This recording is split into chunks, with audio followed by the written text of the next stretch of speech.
धन्यवाद नानी श्री, भोजन में आनंद आ गया। अब समझा मेरी माता ने इतना स्वादिष्ट भोजन बनाना किससे सीखा है।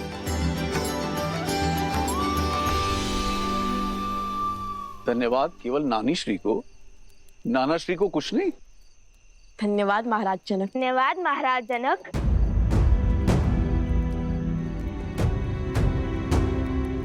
पुनः महाराज जनक, एक बार नाना श्री तो बोल दो। जब आपने हमारी माता को अपनी पुत्री नहीं माना, तो हम आपको अपने नाना कैसे मान ले?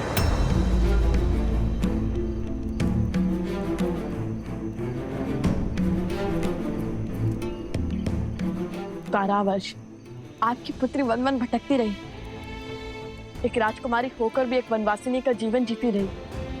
आपने उनकी सुतक ना ली, उनसे मिले नहीं कि वो कैसी है, किस अवस्था में है, कहाँ है, कुछ भी जानने का प्रयास तक नहीं किया आपने।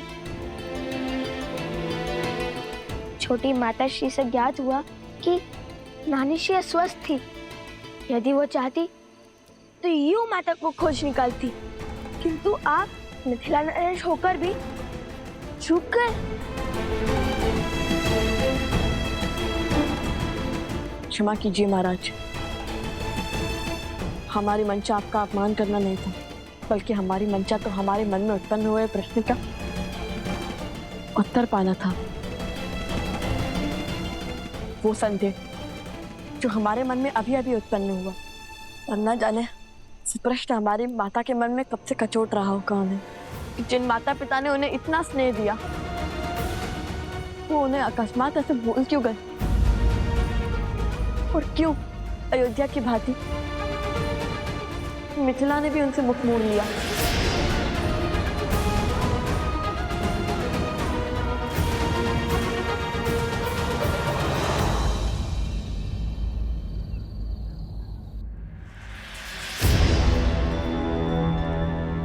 सुख के क्षण में संदेह की आंधी आना उचित नहीं। उस व्यक्ति का भाभी मां के चरित्र पर पुनः प्रश्न उठाना ये विचित्र भी है और विचारणीय भी। राज अनुज लक्ष्मण ने उचित किया उस पापी के साथ। मेरी मां ने तो लोक अपवाद की इस नवीन ज्वाला को भड़कने से पूर्व ही मृत्यु शैया पे सुला दीजिए, अंत कर दीजिए उस दुष्ट का। नहीं सुमन जी, राम राज्य में प्रश्नों का उत्तर दिया जाता है, दंड नहीं। उचित किया लक्ष्मण तुमने, जो उसे कोई हानि नहीं पहुंचाई।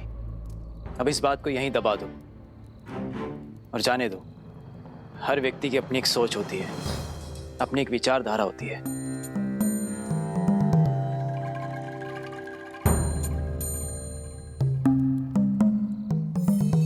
जब संपूर्ण अयोध्या ही महोत्सव के रंग में रंगी है, तो हमें चिंता करने की कोई आवश्यकता नहीं। महोत्सव की तैयारियां जैसे चल रही है, चलने दो। और हाँ, ये बात भैया तक ना पहुंचे, अन्यथा उन्हें बहुत कष्ट होगा। इतने वर्षों के बाद उनके जीवन में सुख लौट के आया है, और ये सुख दुख में परिवर्तित नहीं होना चाहिए।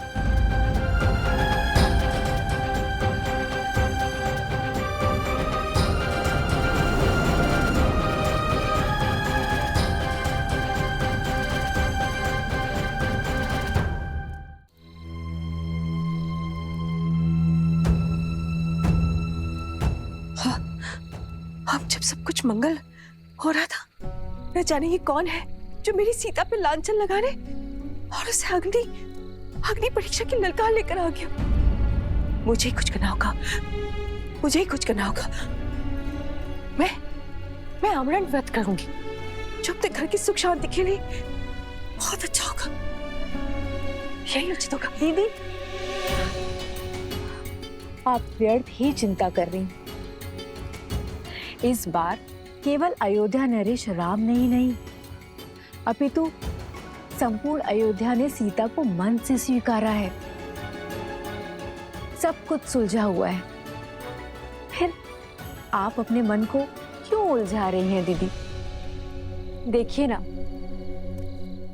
कैसे पूरी अयोध्या उत्सव की तैयारी में लीन है।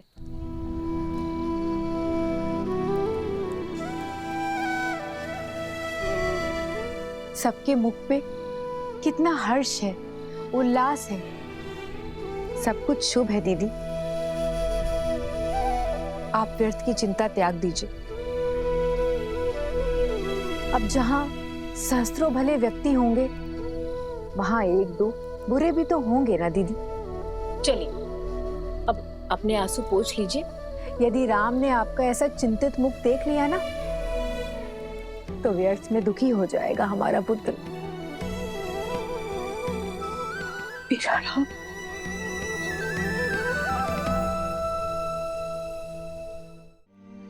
नहीं पुत्रो, ऐसा कतई नहीं है। यदि तुम्हें लगता है कि हम हमारी सीता को भूल गए हैं, तो ये तुम्हारी भूल है। और सुनैना, भूल तो मुझसे हुई है। इतने वर्षों तक अपनी पुत्री की सुध न लेने की भूल, उसकी कुशलता का ध्यान न रखने की भूल।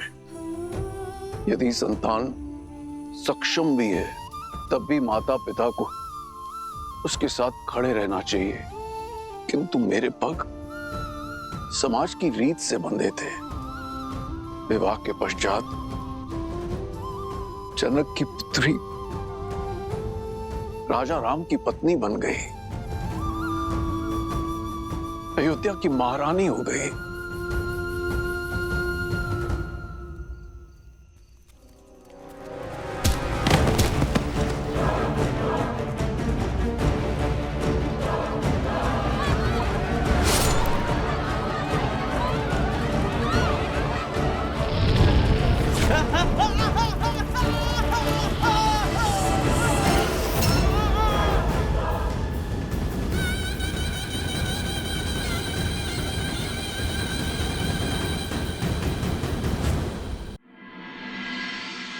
हमारा राज्य राजा राम के अधीन ही तो है।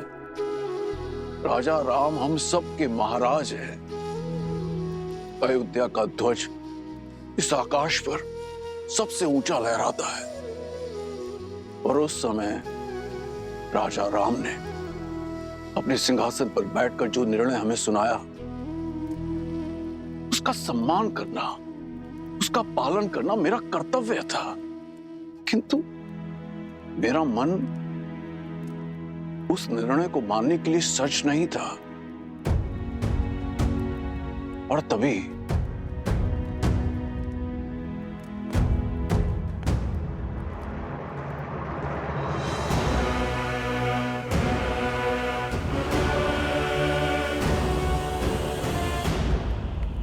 पुत्री सीता ने मुझे ये पत्र भेजा था, जो उसने अयोध्या छोड़ते समय लिखा था। इसमें उसने मुझे उसे ढूंढने से मना किया था। यह भी लिखा है कि ये निर्णय उसका अपना है, और मैं अपने राजा श्री राम राज्य की कल्पना के विरुद्ध ना जाऊं। मुझे स्वयं पर जितनी गिलानी है, उससे कहीं अधिक अपनी पुत्री सीता पर गर्व है। उसने जो कुछ भी किया समाज कल्याण के लिए किया। मेरे हाथ बांधकर उसने समाज के हर पुरुष को स्त्रियों के विरुद्ध विकट विचारों से मुक्त कर दिया। मैं अपनी भूल स्वीकारता हूं। एक पिता होकर भी मैं अपनी पुत्री को ढूंढ ना सका, उसके कष्ट ना हर सका।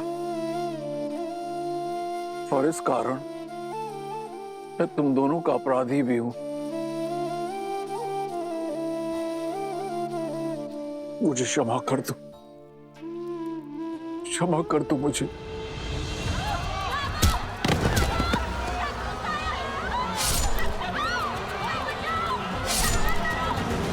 क्षमा कर दो मुझे। नहीं महाराज, आप हमसे क्षमा मत मांगो। आप हमसे बड़े हैं। बड़ा होकर भी बड़प्पन तो नहीं दिखा पाया ना। यदि मैंने अपनी पुत्री को ढूंढने का प्रयत्न किया होता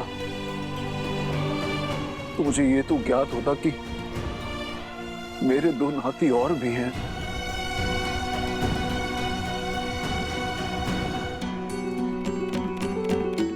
यदि हमारी बातों ने आपका हृदय आहत किया तो हमें क्षमा कर दीजिए। बालपन से सीखते हैं संबंधों का महत्व और उनका मूल्य अशुभ घड़ी में समझ में आता है।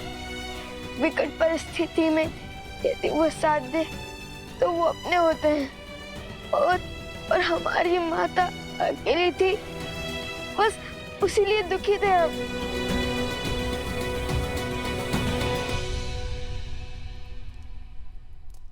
आंसू पोछिए नानाश्री।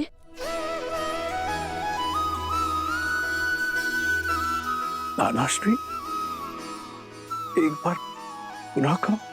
अपने आंसू अपने पोछिए। आंसू पोछिए नानाश्री। जब अपनी पुत्री सीता से मिलूंगा तो एक राजा नहीं अपितु पिता होने के नाते उससे क्षमा अवश्य मांगूंगा।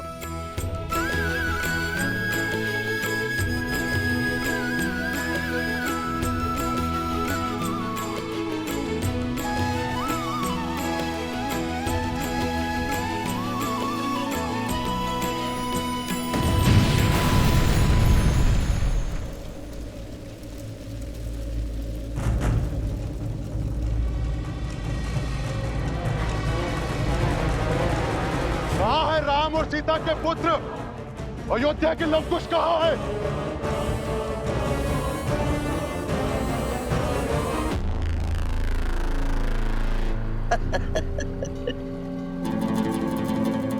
कहने को श्री राम की परछाई, श्री राम, और अपनी प्रजा के प्रश्न का उत्तर नहीं दे पाए। बताइए, अयोध्या में चल रहा ये महोत्सव, ये उत्साह, सब स्वांग है, स्वांग। कैसा स्वांग? हमारे भोले भाले मन को छलने का स्वांग, हमारे विश्वास को तार तार कर देने का प्रयास। हम भी कितने मूर्ख हैं, नहीं? अच्छा, एक बात बताओ, सबसे पहले क्या हुआ? सबसे पहले वो दोनों लव और कुश यहाँ आए और रामायण के कुछ दोहे, कुछ श्लोक और कुछ गीत गाकर सबका मन मोह लिया। और फिर स्वयं को राम भक्त कहने वाले लवकुश ने अश्वमेध के अश्व को रोका, अपने बाणों से सबको मूर्छित किया, और तो और श्री राम से भी युद्ध किया। और सोचो, जिनसे रावण ना जीत पाया वो श्री राम लवकुश के सामने कुछ न कर सके। और फिर श्री राम ने अपने ही शत्रुओं को यहाँ यज्ञ में आमंत्रित किया। आपको महारानी सीता के दर्शन करने हैं ना? आइए यज्ञ स्थल पर। बात तो उचित है। और फिर जब अयोध्यावासी लवकुश के विरुद्ध हो गए तब स्वयं हनुमान जी उन्हें बचा कर ले गए। और तभी हनुमान जी, श्री राम और लवकुश ने मिलकर एक षड्यंत्र रचा। उसी षड्यंत्र के अधीन यहां लवकुश ने सबसे पहले सभी स्त्रियों के भीतर प्रतिशोध की चिंगारी भड़काई। वहां श्री राम ने सभापतियों और मंत्रियों की पत्नियों को सभा में बुला लिया। और इतना ही नहीं, लवकुश की उद्दंडता का समर्थन भी किया। और फिर लवकुश ने प्रजा के भावों के साथ खेलकर रामायण के स्थान पर सीतायन का गान आरंभ कर दिया। और हमें बहलाकर ये सत्य प्रकट किया कि वो दोनों और कोई नहीं, देवी सीता के पुत्र हैं। हम बह गए भावनाओं में, हैं? बह गए, करने लगे सीता को अयोध्या में लाने की विनती और बिना सोचे समझे अपनी पावन धरा को अपावन करने का प्रयास। उन्होंने ये स्वांग रचा ही इसलिए है कि देवी सीता अयोध्या लौट सके। ये बात हमें मिलकर और भी पुरुषों को समझानी होगी। एक साथ मिलकर श्री राम से प्रश्न करना होगा। किंतु कैसे? हमें तो कोई श्री राम के समीप भी जाने नहीं दे रहा। ये तुम मुझ पर छोड़ दो। उचित समय पे और उचित स्थान पर अयोध्या पुनः सिया राम से अवश्य प्रश्न करेगी।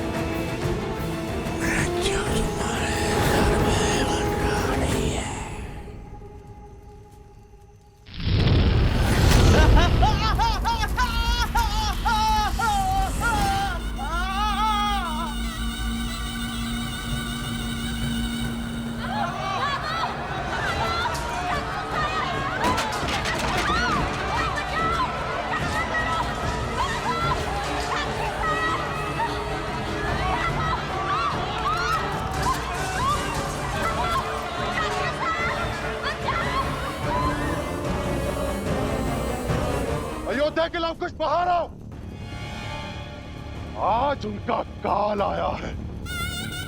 जिस प्रतिशोध की अग्नि मुझे जला रही है, उस अग्नि को शांत करने के लिए उन्हें स्वाह होना पड़ेगा। लवकुश, तुम दोनों भीतर जाके छुप जाओ। इस दुष्ट का संहार हम करेंगे। सेनापति!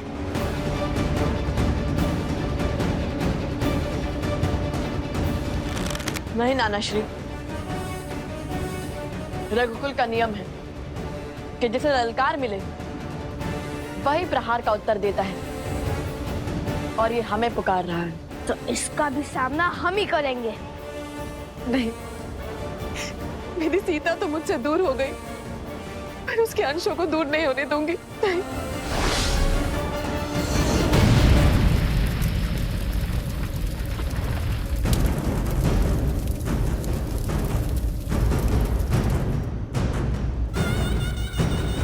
तुम सब मेरे साथ कक्ष में चलो, चलो। नहीं नानी माँ,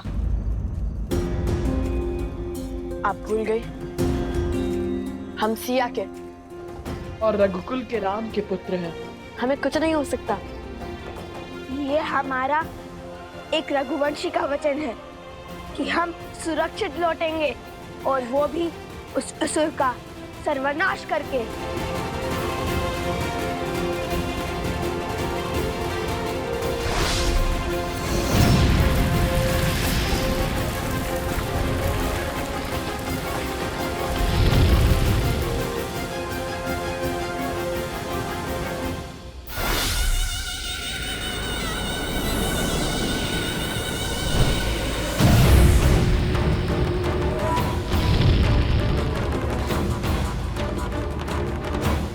कहाँ छुप कर बैठे हो लवकुश? बाहर आओ।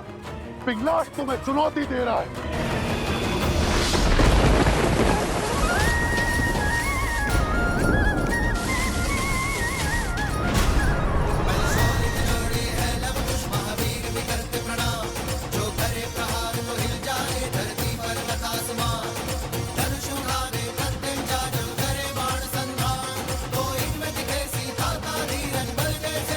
लवकुश, तुम्हारे समक्ष है।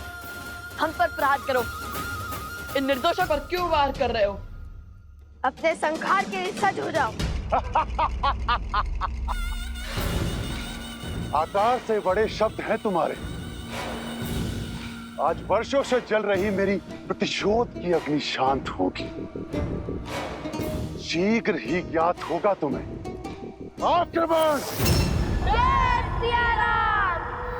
तुम दोनों के अंत के बाद तुम्हारे रक्तपान से होगी मेरी अग्नि शांत।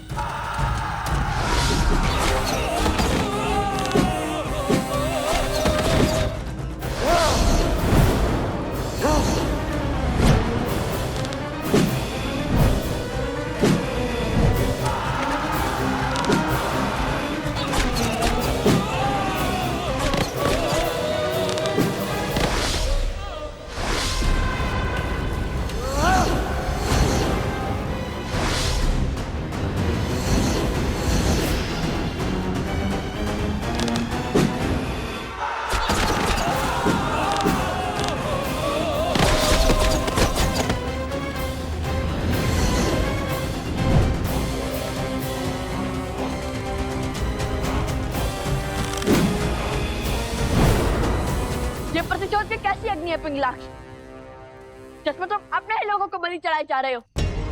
बताओ, इस अधर्म के भागी क्यों बन रहे हो? हमसे तुम्हारी क्या शत्रुता है? इससे पहले कि ये अग्नि तुम्हें ही भस्म कर दे, सब कुछ छोड़कर प्रभु श्री राम के शरण में आ जाओ पिंगलाक्ष। बस! सेना हर ओर से आक्रमण करो, आगे बढ़ो।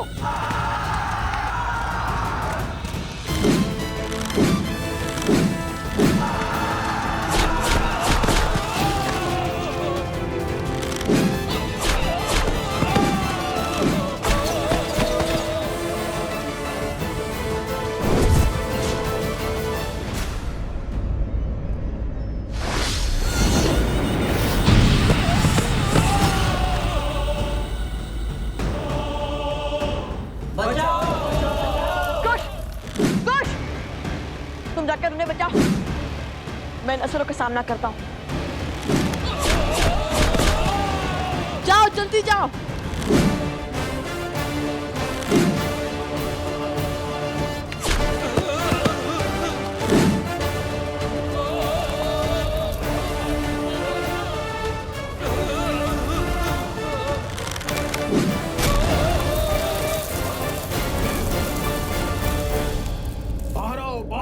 सब लोग बाहर आइए, इस ओर चलिए। शीघ्र कीजिए सैनिकों, शीघ्र कीजिए।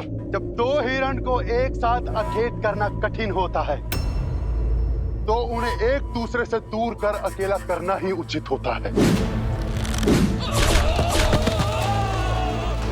शीघ्र कीजिए, सब सुरक्षित तो है ना? जाइए जाइए।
जन को मिथिलाधीशः सधर्मात्मा महेश्वरः ज्ञानी च तपसा युक्तो धीरः शौर्य समन्वितः।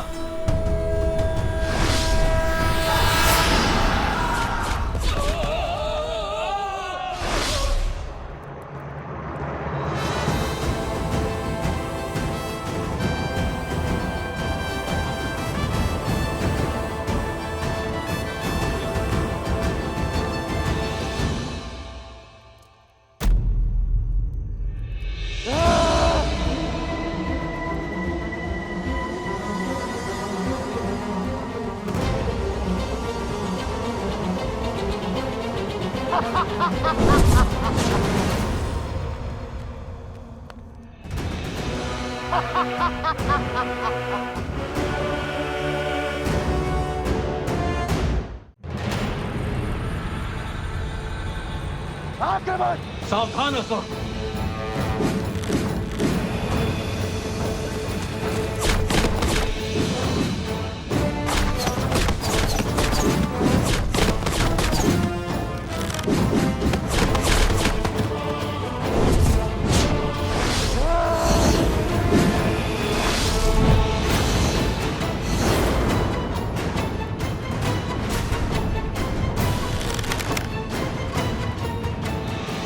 जलास्त्र।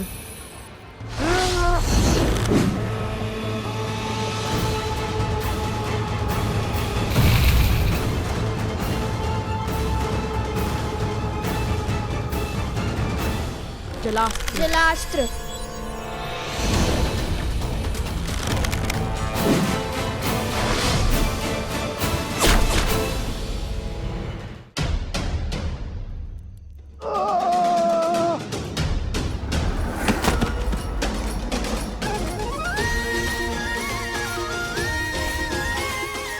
सियाराम के लव कुश से टकराने चले थे। चख लिया ना पराजय का स्वाद।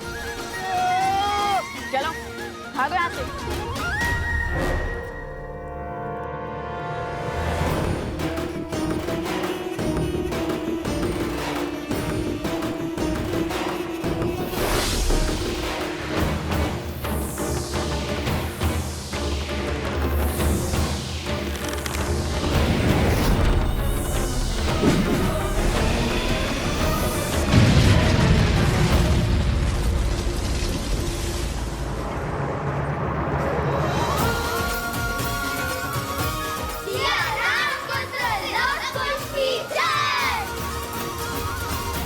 कौन था ये?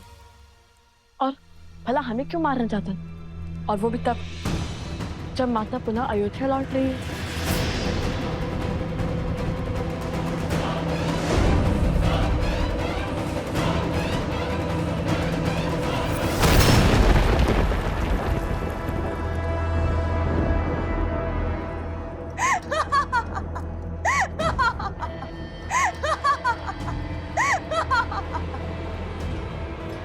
मेरा सेवक तुम्हारा अंत नहीं कर पाया तो क्या हुआ?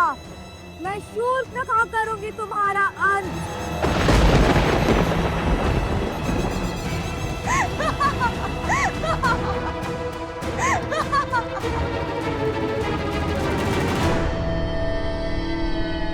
मेरा सेवक तुम्हारा अंत नहीं कर पाया तो क्या हुआ? मैं शूर्पणखा करूंगी तुम्हारा संहार।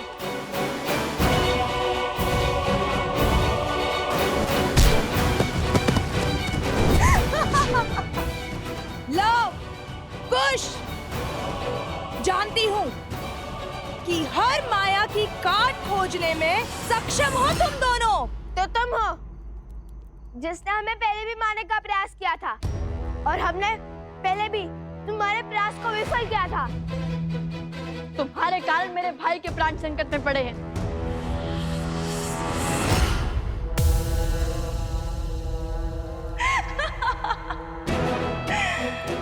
उस समय तो केवल प्राण संकट में पड़े थे, परंतु आज तो पखेरु हो जाएंगे, तुम्हारे भी और तुम्हारे भाई के भी। आज साम दाम दंड भेद सारी युक्तियां लगाकर, सारी शक्तियां लगाकर रघुवंश के कल और कुल का अध्याय ही समाप्त कर दूंगी मैं।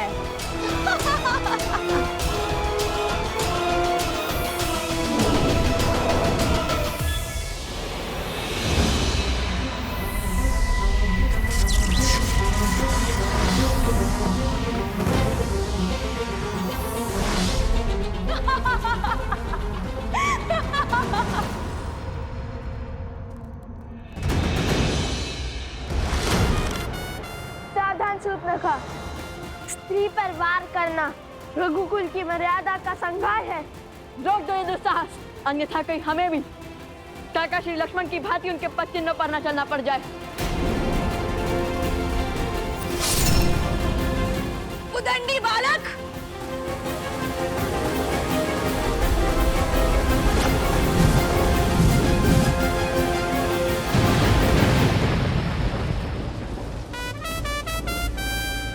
असंभव।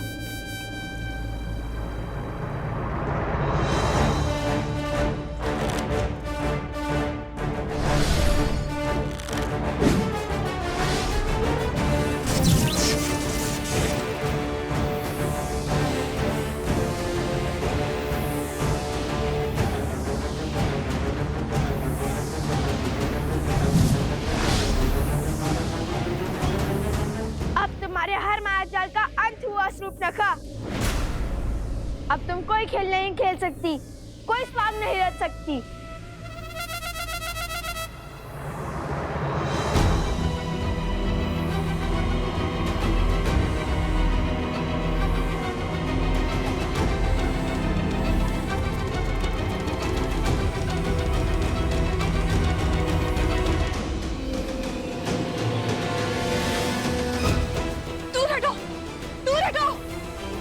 ये स्त्री नहीं, राक्षसनी है। इसका वध इसी क्षण होना चाहिए। मारो इसे। अरे सिया राम के वियोग का कारण भी तो यही है। मारो इसे।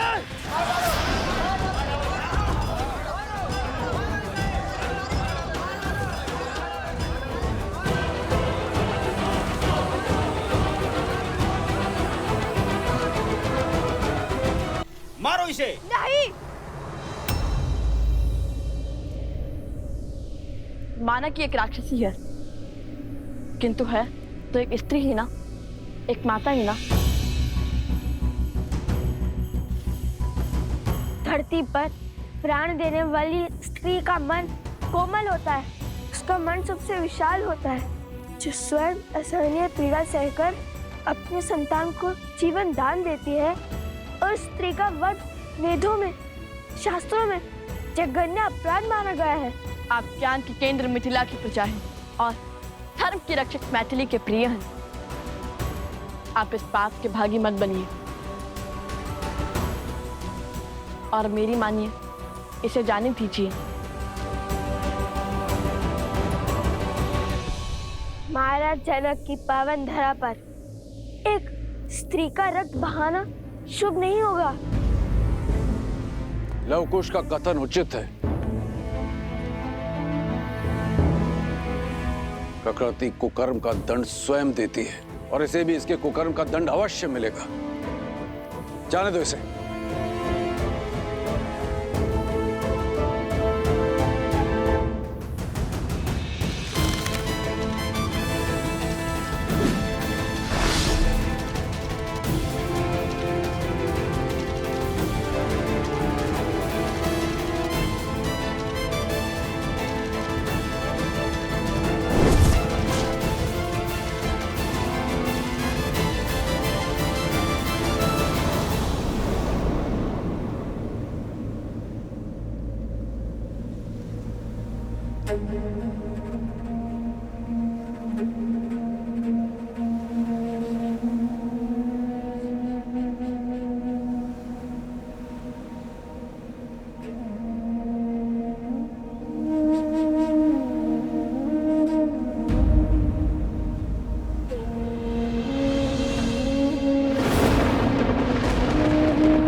जब ब्रह्मदेव से वरदान प्राप्त करने के बाद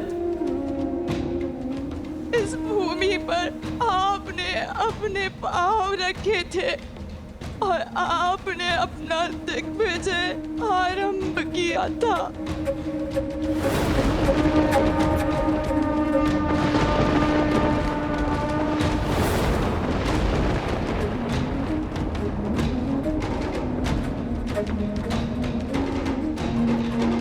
आप मेरे सुख के साथी बने भैया। और मैं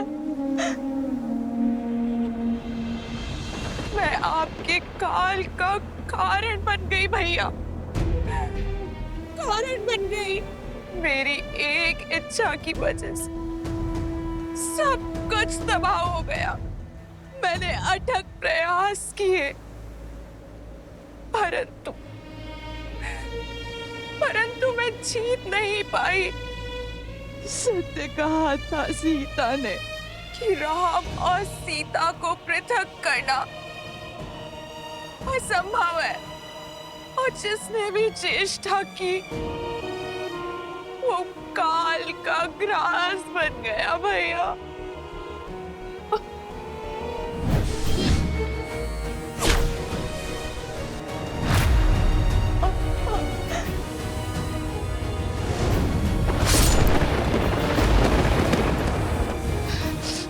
मारो इसे। नहीं।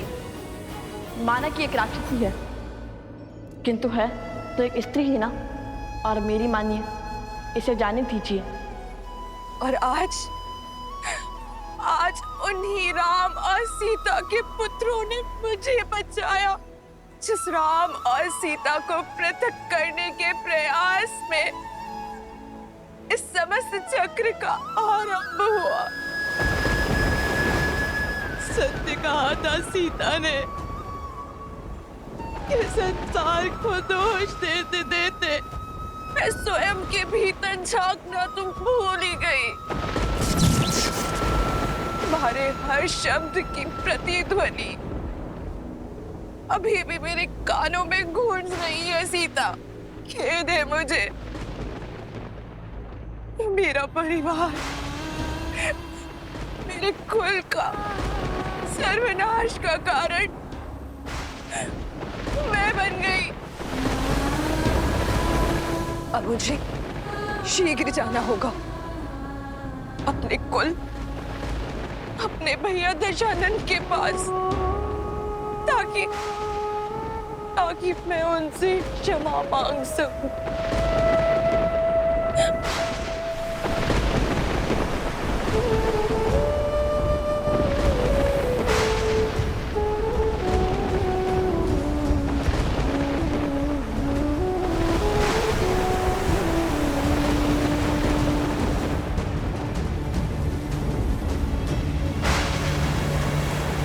जय श्री राम। भज मन राम नाम सुखदाई, भज मन राम नाम सुखदाई।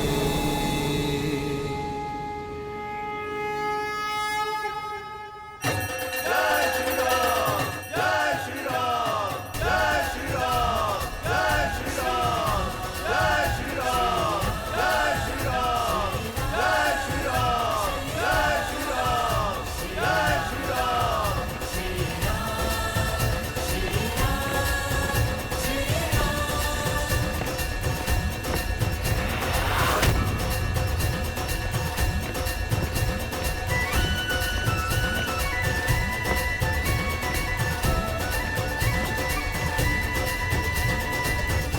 अब तो देवी सीता के लिए महारानी के राजवस्त्र और मुकुट भी जा रहा है। अब तो अपनी योजना बताओ। अनेक और धीरज रखो मित्र। कुछ ही क्षणों में उचित समय हमारे समक्ष होगा।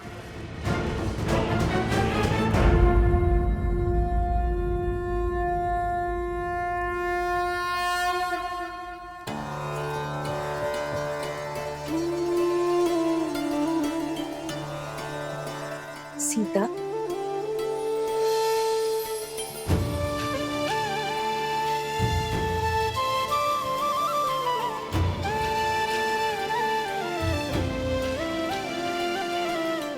माता,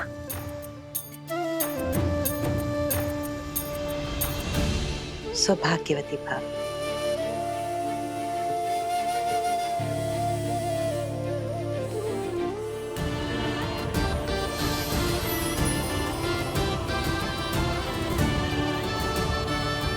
संपूर्ण अयोध्या अपनी महारानी सीता को देखने के लिए आतुर है। अयोध्या ही क्यों, उसके राजा श्री राम भी पल के बिछाए प्रतीक्षा कर रहे तुम्हारी। क्षण भर दीजिए माता, अपनी अंतिम प्रार्थना संपूर्ण कर मैं सज हो जाती हूँ।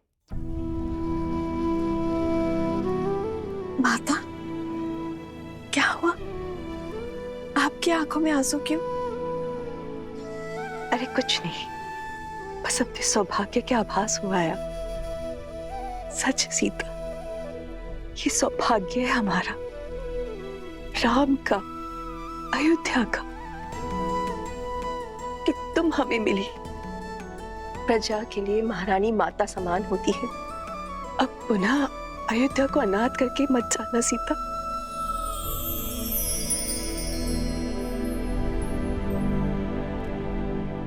धर्म और सत्य के तेज ने अधर्म और असत्य का हर अंधकार मिटा दिया है माता। अब मैं भला इस पावन नगर और अपनी प्रजा से पृथक कैसे हो सकती हूँ? आप अपने मन का हर सत्य, हर चिंता त्याग दीजिए। राजकुमारों के साथ साथ रात्रि में आपको भी अपने हाथों का महाभोज खिलाऊंगी मैं।